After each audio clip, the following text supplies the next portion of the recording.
के प्रत्याशी हैं और आज चुनाव प्रचार थम रहा है। जनता को क्या संदेश देना है, बताइए।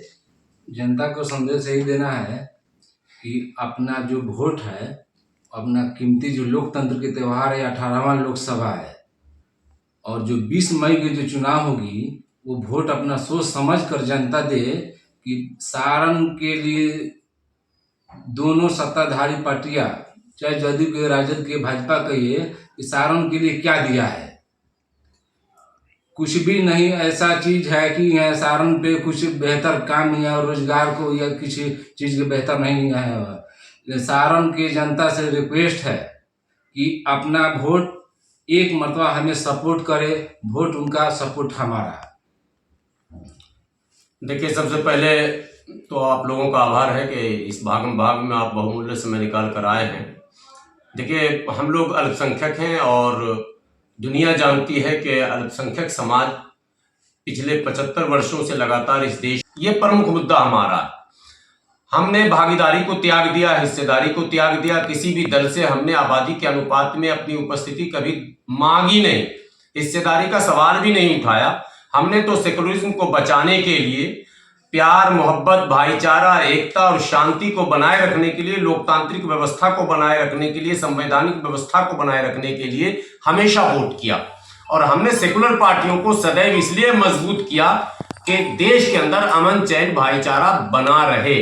दुर्भाग्य से जिन पार्टियों को हमने मतलब टोकरी में भर भर कर वोट दिया है, जरूरत से ज्यादा वोट दिया है, तकरीबन 3 दशक से जिस दल को हम लगातार वोट दे रहे हैं, जिस मुख्य मुद्दे पर वोट दे रहे हैं, दुर्भाग्य से उस दल के समर्थक लोग, उस दल के सहयोगी लोग और उस दल के सौजातीय लोगों के द्वारा ही अल्पसंख्यकों का हर जगह अपमान हो रहा। उन्हें हर जगह जो है परेशान किया जा रहा है। और एक दो नहीं, बिहार में अनेकों ऐसी कहानियां हैं।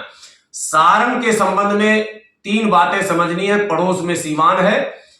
मरहूम शहाबुद्दीन के साथ, उसके परिवार के साथ जो कुछ हुआ, उसको सारण के अल्पसंख्यकों को दिमाग में रखना चाहिए वोट डालने से पहले।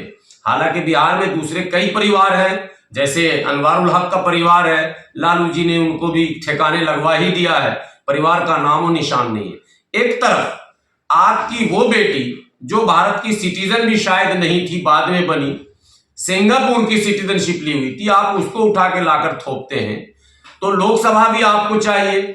सारण में एक भी विधानसभा नहीं है जहां मुस्लिम है, विधानसभा भी आपको चाहिए, मेयर भी आपको चाहिए, प्रमुख भी आपको चाहिए, मुखिया भी आपको चाहिए और वोट हमारा भी आपको चाहिए। और हमको आप सम्मान भी नहीं देंगे और शांति से जीने भी नहीं देंगे। जितने भी कम्युनल डिस्प्यूट हुए हैं सारण छपरा के अंदर, सांप्रदायिक दंगे और तनाव हुए हैं, उसमें बड़ी भूमिका आरजेडी के समर्थकों की रही है।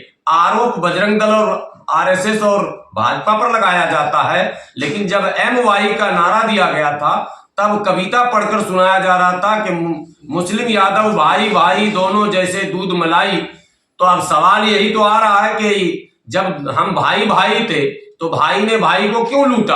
अपील कीजिए। तो इसलिए मुसलमानों से अपील है कि लोकतंत्र कहीं खतरे में नहीं है, संविधान खतरे में नहीं है, ये बकवास नारा है। खतरे में हमारा सम्मान है। 2014 में भी कहा गया था कि संविधान खतरे में है, 19 में भी कहा गया था संविधान खतरे में है। और अगर संविधान खतरे में है तो देश के 100% नागरिक उसको बचाएंगे, केवल हमारे सर पर यह बोझ न दिया जाए। हम सम्मान की लड़ाई के लिए मैदान में आए। सलीम साहब, आपके सम्मान, आपके देश क्षेत्र में भाईचारा, शांति, अमन और एकता कैसे कायम रहे, उसके लिए चुनाव मैदान में आए हैं। इसलिए आपसे अपील है, इनको मजबूत कीजिए, एक एक वोट इनको दीजिए और ये चिंता कतई मत कीजिए कि कौन जीतेगा और कौन हारेगा। चूंकि अल्पसंख्यक मतदाताओं के मन में एक भय दिया जाता कि तुमने अगर एक भी वोट इधर उधर किया तो भाजपा जीत जाएगी। तो 2014 में भी 100% हमने वोट किया, भाजपा जीती। हमने 19 में भी वोट किया, भाजपा जीती। इसलिए सलीम जी, आपका लड़ाई किससे है? हमारा लड़ाई किसी से नहीं है, हमारा व्यक्तिगत किसी से भी नहीं है। हमारा सारण में आपको 2 लोकसभा है, 10 विधानसभा है, 20 प्रखंड है, 325 पंचायत है, 216 वार्ड है। इसमें एक भी सारण के व्यक्ति हमें बता दे कि कहीं स्वास्थ्य के बेहतर काम हुआ हो, शिक्षा के विषय में काम हुआ या रोजगार के विषय में काम हुआ, एक भी बता दे कोई भी। तेजस्वी जी तो बोल रहे कि 17 महीने में 3 लाख नौकरियां दिए हैं। तेजस्वी जी कब नौकरी दी, कैसे दिए? नहीं, आप 17 माह में कौन है तेजस्वी जी? उप मुख्यमंत्री थे। उप मुख्यमंत्री नौकरी देता है या मुख्यमंत्री नौकरी देता है? उन्हीं का सरकार था जब ना। इनके पिताजी और इनकी माताजी मुख्यमंत्री थे तब का डेटा दीजिए, कितनी नौकरी इन्होंने दी।